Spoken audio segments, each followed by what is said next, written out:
a minha grande questão não é a questão mais importante, mas é uma questão importante para quem pensa a cidade, como eu penso, a partir do direito. O direito é justiça e, portanto, a grande questão é como tornar as cidades num espaço mais justo e mais inclusivo. Claro que fazer esta pergunta pressupõe pensarmos na cidade. A cidade tem muitas configurações. A cidade, que cidade? Temos muitas cidades.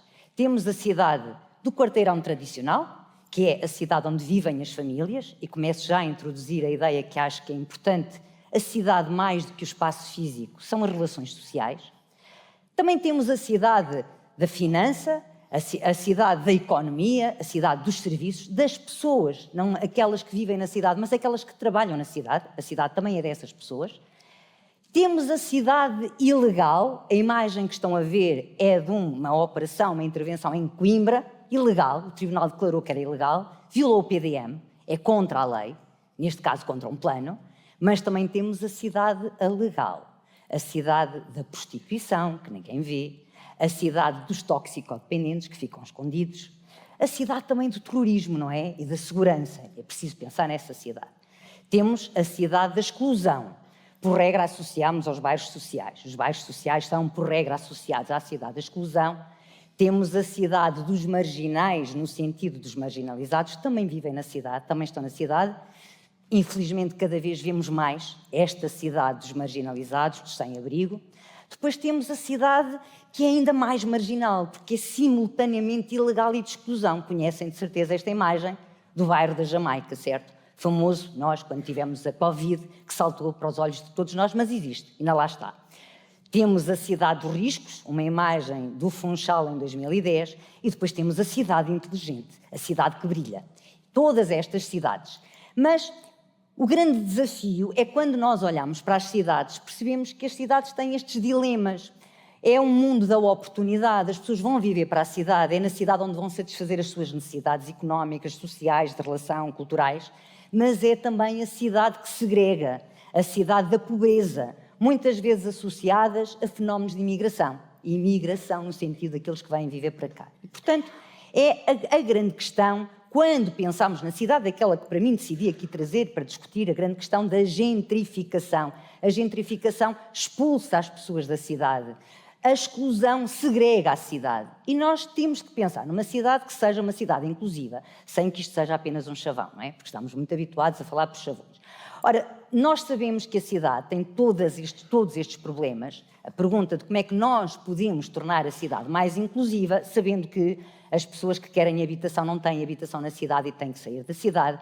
Mas nós devemos, se calhar, começar a pensar a inclusão a partir daquele que é o espaço natural de nós todos, certo? Que é qual? É o espaço público, não é? Se nós não garantimos que no espaço público, e já vamos ver quais são os vários espaços públicos, há inclusão, naturalmente, nós depois também não conseguimos resolver o problema nos outros espaços. Naturalmente, temos que nos preocupar com a habitação, é o que está na ordem do dia, todos sabem.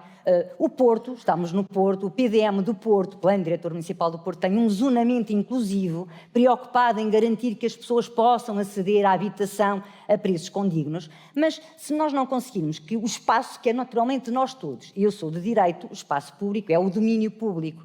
O domínio público é o espaço de todos, e em benefício de todos, que todos podemos usar, e, portanto, a minha grande questão é como é que nós podemos promover a inclusão olhando desde logo para o espaço público, porque se não garantirmos, eu começo a pensar que mesmo que a cidade seja segregada, é no espaço público que nós nos podemos encontrar e, portanto, devemos garantir que todos têm acesso ao espaço público.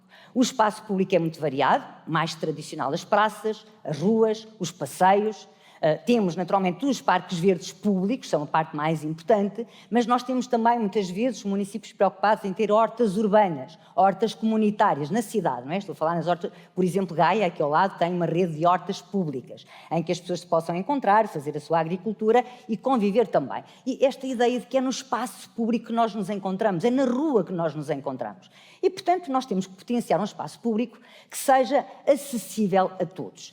De facto, quando nós pensamos no espaço público, temos que pensar que o espaço público tem que estar preparado para os vários utentes que são muito diversificados. Temos as crianças, temos os idosos, temos as pessoas com necessidades especiais, em princípio de mobilidade, mas também os invisuais, os surdos, portanto, garantir segurança para eles. Temos também, naturalmente, os idosos, que é muito importante, e depois temos a diversidade de funções que nós podemos pensar para o espaço público. Um espaço público onde eu também possa, por exemplo, trabalhar ou estudar. Para isso tenho que ter acesso a uma rede wireless, não é? E ela será inclusiva, se me permitir, a todos aqueles que não têm capacidade para pagar uma rede e que pode estar no espaço público a aceder a essa rede. Temos que pensar naqueles que podem ir para o espaço público fazer a sua ginástica. Nós vimos isso muito quando foi a Covid, não é? De repente os nossos espaços públicos transformaram-se nos ginásios, onde nós nos podemos manifestar. Aliás, o espaço público é o espaço da manifestação, o espaço da democracia. É um espaço público onde nós temos estas funções todas que são muito importantes. O espaço das pontes, onde nós convivemos uns com os outros, todos, não é? Estou a pensar todos. É o espaço da democracia e da criatividade. Eu devo pensar num espaço público que permita que tenha murais, que os jovens possam pintar, em vez de andarem a pichar a cidade, poderem expressar a sua atividade criativa. E, na verdade, como é que nós estamos a pensar isto? Eu que trabalho na área do direito e trabalho com muitas equipas no planeamento, como é que estamos a pensar isso? Eu trago aqui o caso do plano de urbanização de Évora. É um plano que está a ser revisto neste momento. Imagino que todos conheçam a cidade de Évora, se não conhecem devem lá ir. E é um plano que está a ser organizado através de uma estrutura, tem uma estrutura ecológica, que também é muito importante, mas ela está a ser pensada criando aquilo que se chamam polos vivenciais, ou seja, locais de encontro, locais públicos, onde as pessoas de várias confluências se possam encontrar. Eu estou-me a lembrar, trabalhei muitos anos, por exemplo, em Angola, não é? E Luanda, que é uma área, nós temos muito esta exclusão e a segregação dos homossexuais por um lado, das áreas mais ricas para o outro, e é muito difícil combatermos esta segregação física que existe. Muitas vezes começarmos a pensar a cidade em que seja no espaço público onde nós conseguimos ter a inclusão, mesmo sem conseguir combater a outra, que também devemos conseguir combater naturalmente. Há também um espaço público aqui no Porto que trouxe o exemplo, andei à procura de vos dar alguns exemplos na própria cidade, e este mais a pensar, porque por regra os projetos para intervenção nos espaços públicos preocupam-se essencialmente, o que também é importante, com as questões da mobilidade física, não é? Do acesso das pessoas que têm necessidades especiais. Devemos pensar também na outra inclusão, é essa que eu também quero aqui trazer. E, portanto, aquele que é o meu desafio é que eu constato que, muito frequentemente, os projetos de intervenção no espaço público não pensam nesta ideia da inclusão, e eu estou a pensar no espaço público que congregue e que possa acolher as pessoas de várias religiões. Os sem-abrigo é a zona onde eu posso ter a solidariedade. À noite é onde as associações estão a dar as refeições aos sem-abrigo, onde os sem-abrigo possam conviver com outros também. Nós temos muita ideia, por vezes, de esconder esta cidade, aquela que eu chamei há bocadinho a cidade legal, de a pormos um pouco debaixo do caixote de lixo ou atrás, debaixo do tapete. Na verdade, ela existe e nós devemos também potenciar. E onde é que eles devem encontrar-se? É no espaço público, é o espaço que é de todos.